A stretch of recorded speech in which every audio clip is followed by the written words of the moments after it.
We're going to wing it. Good. Good evening, everyone. Welcome to Soul Work. I'm your host, Jeni Cousins, and we're live here at Shaw TV. And we're going to wing it tonight, as we always do. And don't forget that we are indeed going to open up the phone lines for the callers. So if you have any questions for myself and my guest, by all means, Calgary, give us a call. And that number is 403-539-6710. I almost forgot that number. Whoa. I know. I just kind of had a blank moment there for a minute. Didn't look like it. Yeah. And on tonight, Mr. Owen Schwartz, the one and only Mr. Owen Schwartz, is in the house on the show. Thank you, Owen, for coming on the show. It's a great pleasure to be here again for the second time. Oh, yeah, you had to come back. Sometimes I'll bring, like certain people back because there's so much with that person that, I want to bring out of them. That is great.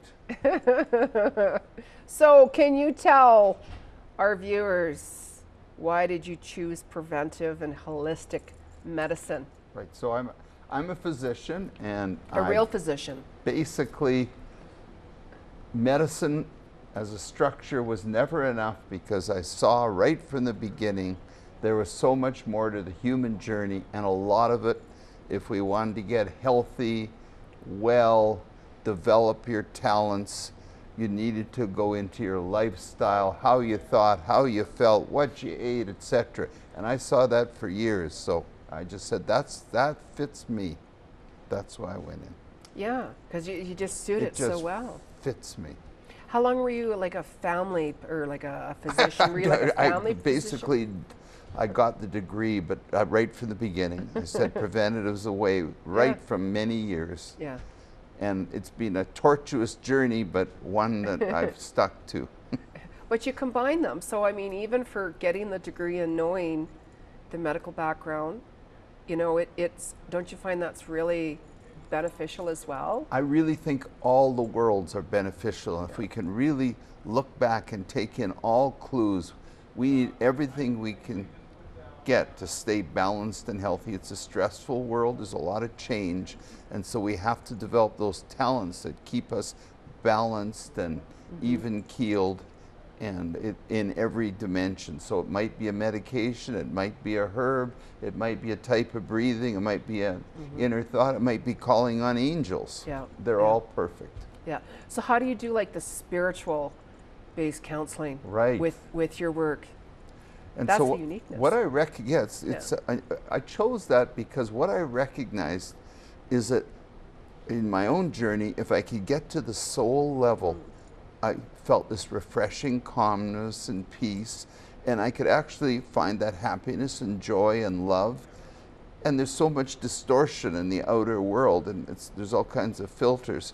So I said, if I could get to that dimension, that place, and draw it out in somebody else, then my intuition, the ability to see like you do, you could see much more clearly. So I just stay in that place, and so it's from a yoga, which means yoke, which means union with spirit. So we try our best, and the more we can get connected with soul or spirit or the oneness, the faster we can heal and the more efficient we are. So that's why I chose it. Yeah, and it really suits who you are. Thanks. Yeah. I love it. It's the best part of my career is this. So what are your strategies dealing with stress? And how do you consider it's a central cause of ill health? Yeah. So, I mean, stress is really our perception of life. So two people can be in a situation and one might be stressed and one might not be. And stress, of course, we all know without going into it, such a profound cause of so many illnesses. And it's a chronic thing for a lot of people. So the first strategy I employ is, as much as possible, get confident and develop skills at what you do, so it's not a stressor to just do your basic work. Because if you're stressed because of fear of failure, and that's very difficult and damaging. Secondly, to have faith in yourself. And then faith in general is very powerful, because faith is the antidote to fear. Whenever one gets into fear, we want to get into faith. And then when you're not stressed, when you're relaxed, say most of the time, find that zone of peace. Practice when you're not stressed. So when there's situations that might occur that are difficult, that are demanding, you can go back to that zone. And then there's little strategy like breathing and all the, all the different strategies that you can imagine of relaxing your muscles. But the most important is faith, skills, and getting in the zone. Yes. So if I came in there, let's say, and I said, oh my God, I'm just all so stressed for whatever reason, what would you say to your patient? Because I'm sure automatically you can tell that that person is a little agitated or... the first strategy is to listen. Yeah, yes. The first strategy is to really get the story, and so that individual knows that they have an empathetic, caring person who's drawing out the story. And then the second part is, what strategies do you currently use? What do you draw on? So to draw on the skills of that individual, that client or patient, what they have, and then to layer in additional ones. And just one other at a very much deeper level is to look at these stress patterns come from, it's generational, comes from childhood. And so we can go right back into those original patterns, how they developed, what traumas were associated with it, and clear those and then bring that forward.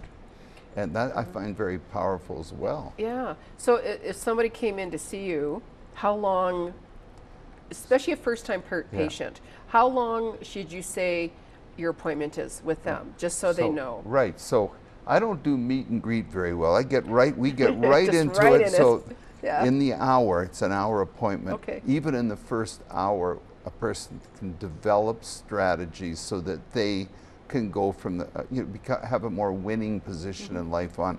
We're all stressed in some way or another, but perspective is really important. Like Jeni, you have a lot of perspective. We know that this dimension, Earth, is a school, and it's not going to be, if you think it's going to be easy, it isn't. We have to get out of expectations, our needs, fears, all these things. So this is, it's everybody has a journey, and every journey is beautiful. Yeah.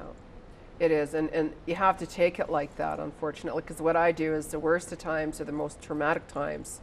That's when I do more soul searching within, and then I look at what lessons I've been taught from that, and I use that to my advantage to bring me up to a higher, different dimension. Right on. Yeah, yeah.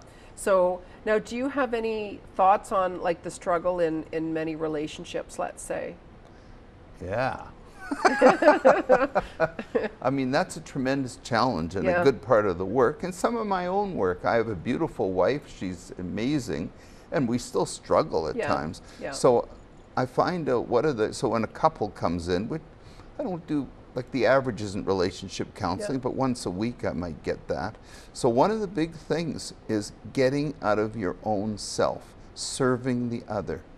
Oh, yes. Yes. Serving the other, instead of thinking, I need to meet my needs. Because then you're in a struggle. And it may even seem that it's lopsided. Don't care. It's an opportunity to serve. And then, obviously, we can all learn this. If there's tension, people get stressed, they get tense, they get tired, they get overwhelmed, they get on each other's nerves. My wife tells me this: stop, desist, get out, clear. So that's one of the big things, is to avoid buildup of tension. And then have time for discussion, time together. Even with kids and whatever is going on, have a date night, have time. Yes. And then, of course, commitment is really important. To stay committed, even if it's rough, come back to commitment. And I mean, there are times when you're meant to, there's a destiny that you're going to set. Even that, how you separate is important. To do that as peacefully as possible without getting lawyers and Thrown out stuff of the room. involved and whatever. Yeah, thrown out of the room. Oh. So I hope that helps. That It question. does actually. So somebody wanted to come see you, and I'd recommend seriously, like I know Owen, and if anybody really truly needs some help, like with especially health issues, go see Owen. I honestly, what is Thank the you. best way for the viewers or anyone to contact you? So I work at the Oasis Health Clinic in Cochrane, and the best is just to call that clinic, Oasis Health Clinic, Cochrane. And there's a bit of a waiting list, but don't get discouraged. Oh no, do it. That's it. Just get on that list, Calgary. Make it happen. You can check out their website. You Yeah. can check me on, you can Google me, and Yes. you'll find a few things. Yeah, you will. I won't say Look what. out, scary, but no. Look at Rate MD. No, I'm just kidding. Yeah, exactly. Now, Calgary, we are going to take a short commercial break, and we're opening up our phone lines. And you give myself and Owen a call, and that Please. number is 403-539-6710. And we will be right back after this quick commercial break. So hang in there, Calgary.